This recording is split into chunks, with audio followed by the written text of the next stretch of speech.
Hello student, क्या आप भी कर रहे हैं क्लास 10th एग्जाम की तैयारी? तो एपी का ये प्रश्न आपके लिए है, क्योंकि एपी का ये क्वेश्चंस बहुत ही इंपॉर्टेंट क्वेश्चंस है और किस तरीके से हम लोग इस क्वेश्चंस को हल करेंगे उसके बारे में सीखेंगे। अगर आपने इस टाइप का क्वेश्चंस नहीं किया है तो हम आपको इस क्वेश्चन के पीछे किस कॉन्सेप्ट का यूज हुआ वो तो बताएंगे ही, साथ ही सॉल्व भी करेंगे। ठीक है, तो सबसे पहला काम स्टूडेंट, आपको क्वेश्चंस को बढ़िया तरीके से पढ़ना है।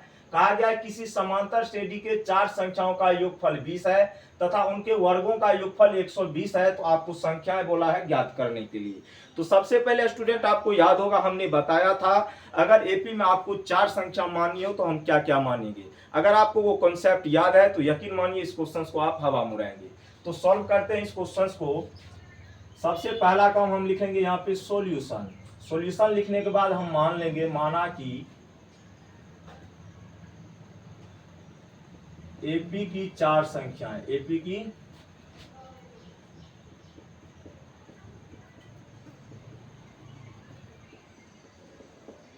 की चार संख्या हम क्या बोले थे मानने के लिए?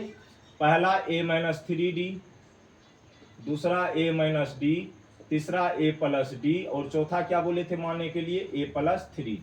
ठीक है, अगर आपको एपी में चार संख्या माननी हो तो आप क्या क्या मानेंगे? a-3d, a-d, a+d और a+3d। ये चार संख्याएं आपको माननी है।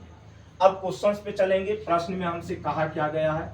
तो प्रश्न में आपसे ये कहा गया स्टूडेंट कि इन चारों संख्या का जो योगफल है 20 के बराबर है।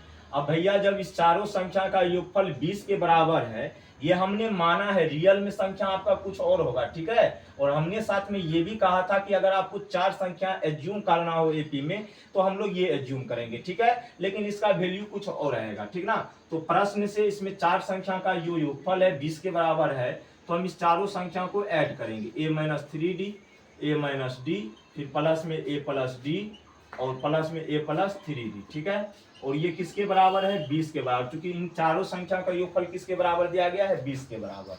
अब यहां से काम क्या करेंगे? माइनस का 3d और प्लस का 3d कैंसिल आउट हो जाएगा। ठीक है, उसके बाद यहाँ पे देखेंगे आप माइनस का d और प्लस का d कट जाएगा, और अब यहाँ पे d वाला जितना भी टर्म था कट गया है। अब यहाँ पे क्या बचा आपका?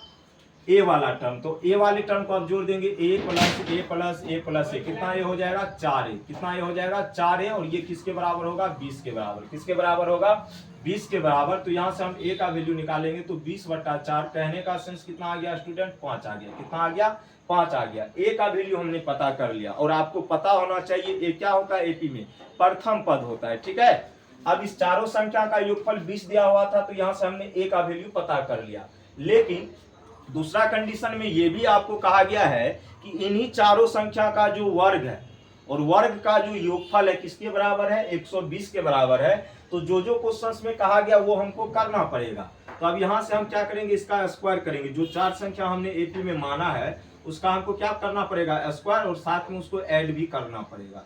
तो हम स्क्वायर करके सबको क्या कर देते हैं? ऐड कर देते हैं। ठीक ना,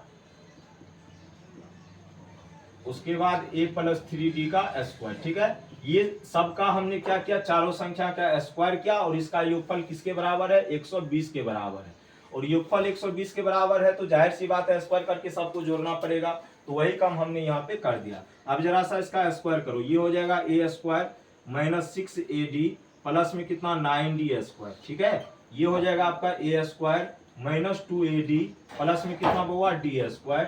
और ये हो जाएगा आपका a² +2ad प्लस में कितना होगा? d²। और इसका जब हम स्क्वायर करेंगे तो a² +6ad प्लस में कितना? 9d², और बराबर में कितना हो जाएगा? 120। ठीक है, अभी ने कहा ना 120 कहां से आया? मोसी गांव से नहीं है ना, आया क्वेश्चंस में कहा गया है। ठीक है, अब यहां से देखो, माइनस का 6ad और प्लस का 6ad कैंसिल आउट हो गया, माइनस का 2ad और प्लस का 2ad कट जाएगा। अब कोई भी टर्म ऐसा इसमें नहीं है जो कटेगा। ठीक है, अब नहीं कटेगा तो ऐड करेंगे a² +a² कितना? 2a² plus a² 3a² plus a², तो कितना a² हो गया? वो 4a²। कितना a² हो गया?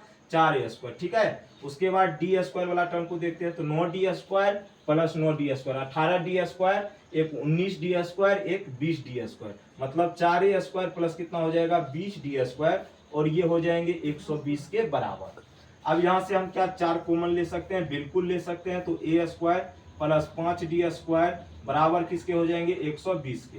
तो 4 से इसको जरा सा काट दो तो 30 चौका कितना होता है 120 होता है। ठीक है, तो a² प्लस 5d² का जो वैल्यू होगा किसके बराबर होगा 30 के बराबर होगा।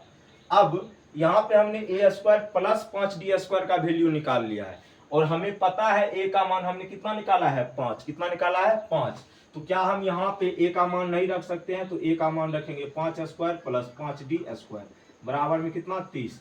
तो ये हो जाएगा 25 प्लस 5d² बराबर कितना 30। ठीक है, अब यहाँ पे आप देखेंगे मेरे मित्र ये 25 प्लस में इधर आएगा तो माइनस में, तो 5d² बराबर कितना हो जाएगा 30 माइनस 25 कितना हो जाएगा 5। और d² का अगर आप यहाँ पे मान निकालोगे तो 5/5 कहने का सेंस कितना होगा 1।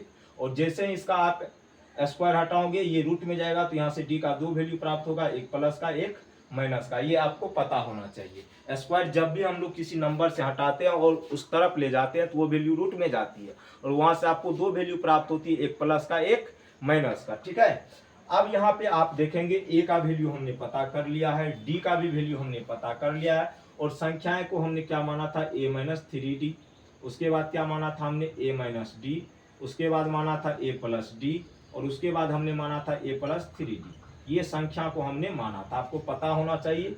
और जब यहाँ पे एक का तो a की वैल्यू हम ले सकते हैं 5 और d बराबर अभी हम रख रहे हैं 1। ठीक है, तो यहाँ से देखेंगे 5 -3 गुना 1 3 होगा तो ये कितना हो गया 2। उसी तरह 5 d का वैल्यू चूंकि 1 रख रहे हैं तो 5 में से 1 जाएगा कितना 4। यहाँ पे 5 प्लस 1 कितना 6, ये हो जाएगा 5 प्लस 3 कितना हो जाएगा 8। ठीक है, अब हम क्या करते हैं ये d का वैल्यू क्या रखा हमने 1 रखा, लेकिन अब हम d का वैल्यू -1 रखते हैं। ठीक है, चूंकि d का 2 वैल्यू मुझे प्राप्त हुआ था तो a का तो फिक्स है 5 ही लेना है, तो संख्या था a-3d।